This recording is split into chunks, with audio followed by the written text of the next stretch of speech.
ওম শান্তি। আজকের আলোচনাটা একটা বেশ অদ্ভুত কিন্তু খুব আকর্ষণীয় একটা ধারণা নিয়ে। ধারণাটা হলো আমরা সবাই নাকি এক বিশাল মহাজাগতিক নাটকের অভিনেতা। এটা শোনার পরে আমার মাথায় অনেকগুলো প্রশ্ন আসছে। যেমন যদি এটা সত্যি হয় তাহলে এই নাটকের ডিরেক্টরকে, স্ক্রিপ্টটাকে লিখেছেন? আর সবচেয়ে বড় প্রশ্ন, এই নাটকে আমাদের ভূমিকাটা ঠিক কী? চলুন এই বিষয়গুলো নিয়ে একটু গভীরে ঢোকা যাক। কি বলেন? হ্যাঁ, এটা সত্যিই এক গভীর ভাবনা।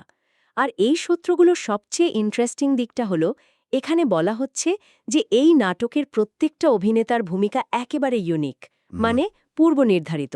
পূর্ব নির্ধারিত। হ্যাঁ, আমার, আপনার বা অন্য কারোর ভূমিকার সাথে কোনো মিল নেই।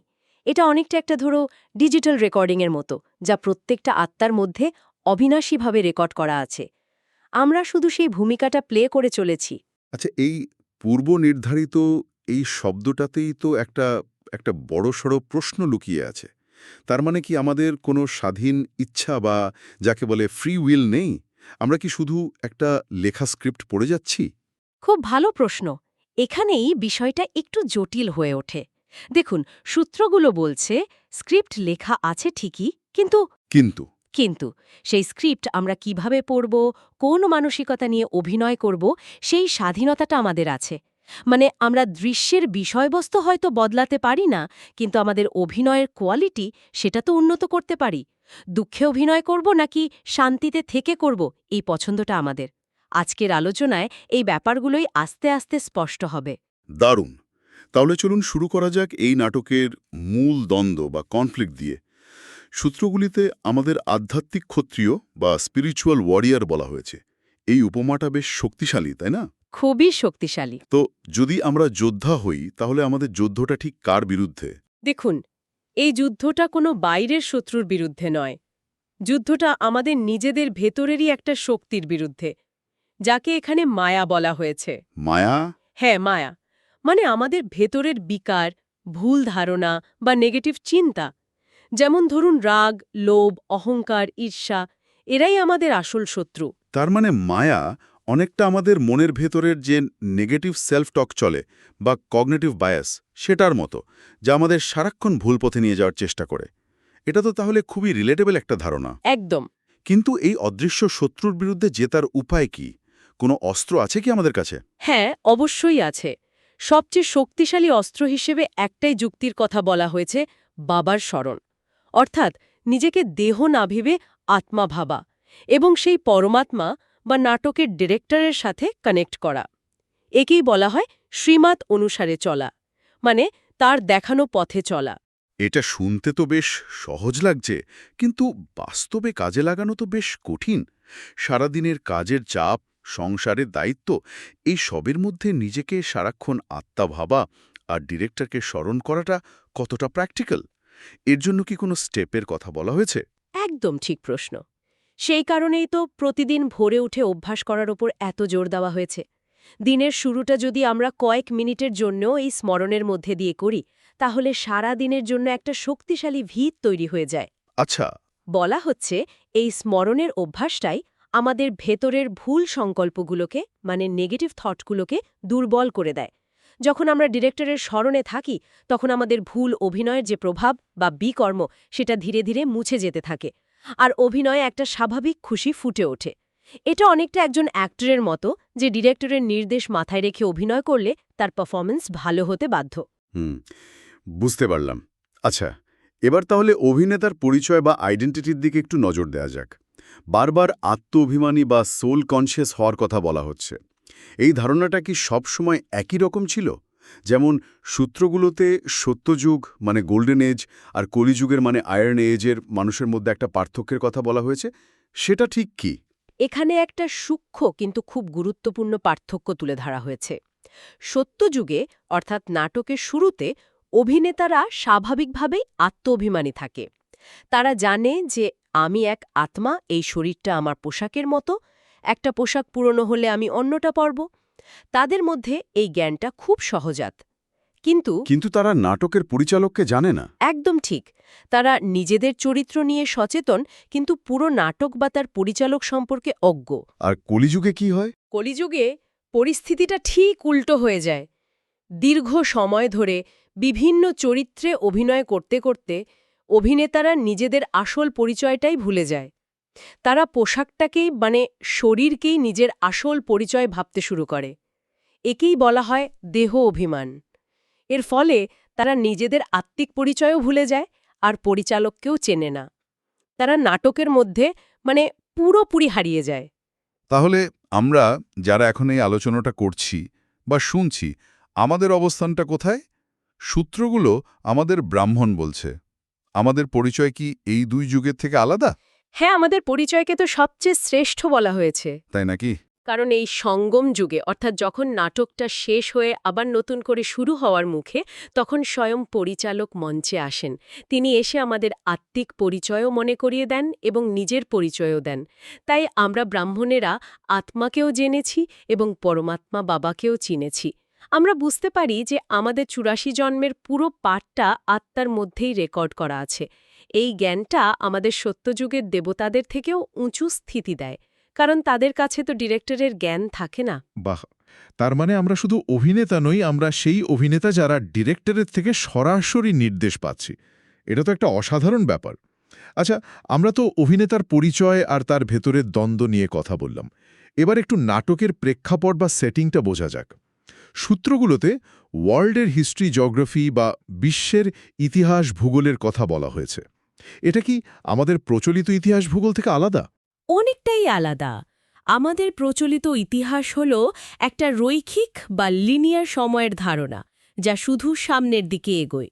কিন্তু এখানকার ধারণা অনুযায়ী ইতিহাস রৈখিক নয়, চক্রাকার। এটা একটা ৫,০০০ বছরের নাটক, যা হুবহু একইভাবে বারবার রিপিট হয়। রিপিট হয়? হ্যাঁ, হুবহু। এই চক্রের শুরুতে থাকে সত্যযুগ, যখন ভারতই ছিল স্বর্গ। এখানকার মানুষেরাই ছিল দেবী দেবতা, যেমন লক্ষ্মীনারায়ণ, আর তারাই ছিল বিশ্বের মালিক।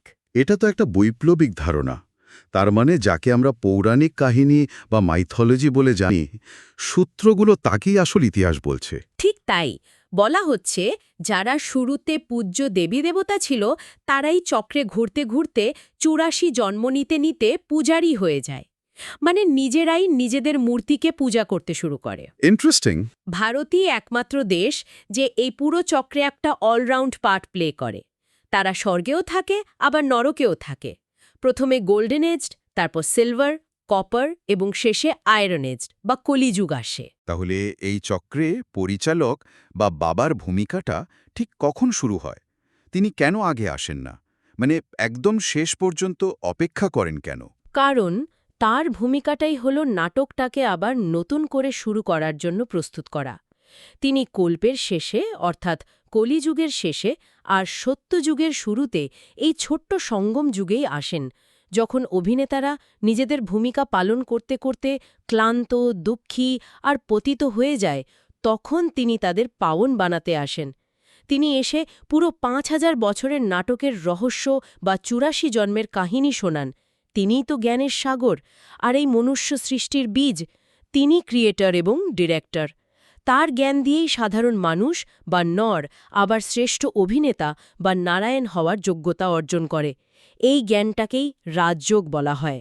বেশ, তাহলে আমরা অভিনেতা, তাদের দ্বন্দ্ব, নাটকের প্রেক্ষাপট এবং পরিচালকের ভূমিকা নিয়ে আলোচনা করলাম। এবার একটু নাটকের কাস্টিং বা বিভিন্ন চরিত্রের শ্রেণীবিন্যাস নিয়ে কথা বলা যায়। সূত্রগুলোতে রুদ্রমালা এবং বিষ্ণুর মালার কথা বলা হয়েছে, কিন্তু বলা হয়েছে ব্রাহ্মণদের কোনো মালা হয় না। এই মালাগুলো আসলে কি, আর ব্রাহ্মণরা কেন এই মালার বাইরে? এটা একটা চমৎকার প্রতীকী ধারণা।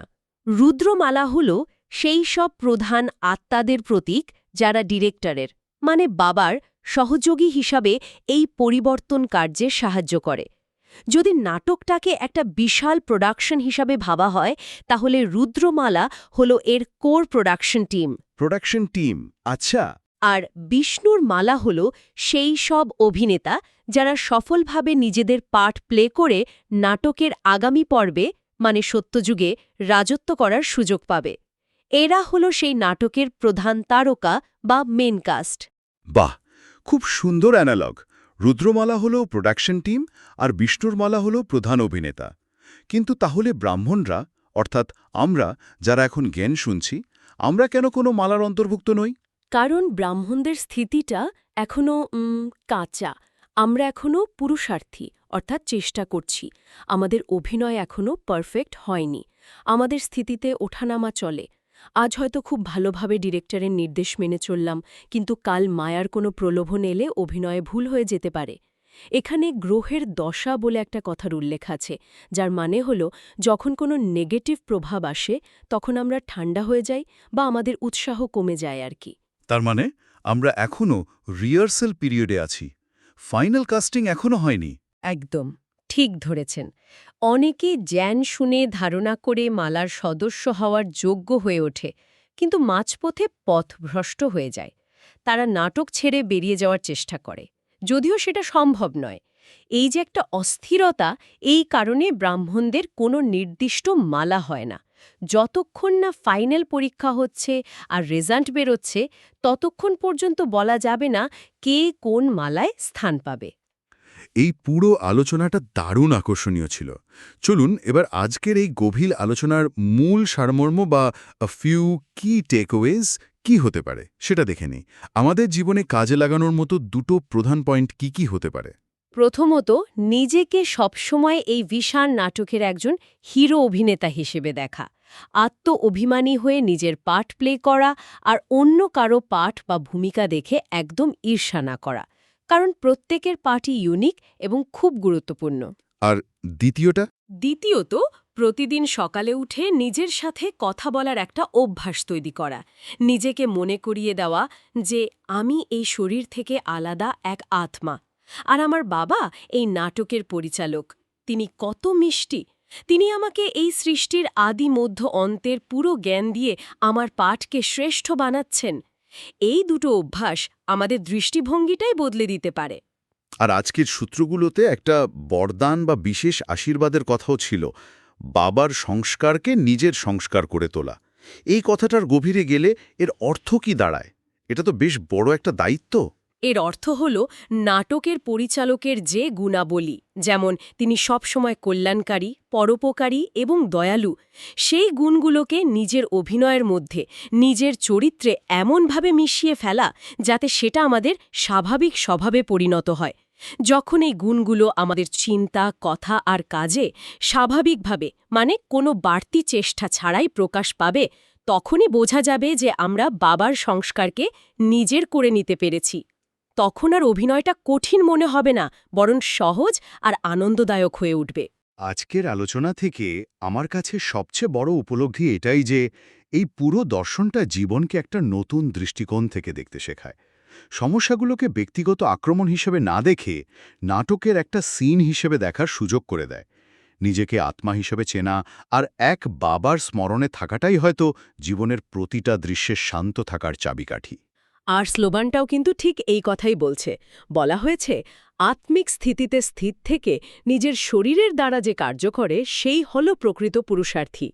অর্থাৎ আসল চেষ্টা সেটাই যখন আমরা সোল কনশাস হয়ে আমাদের ডেইলি কাজগুলো করি।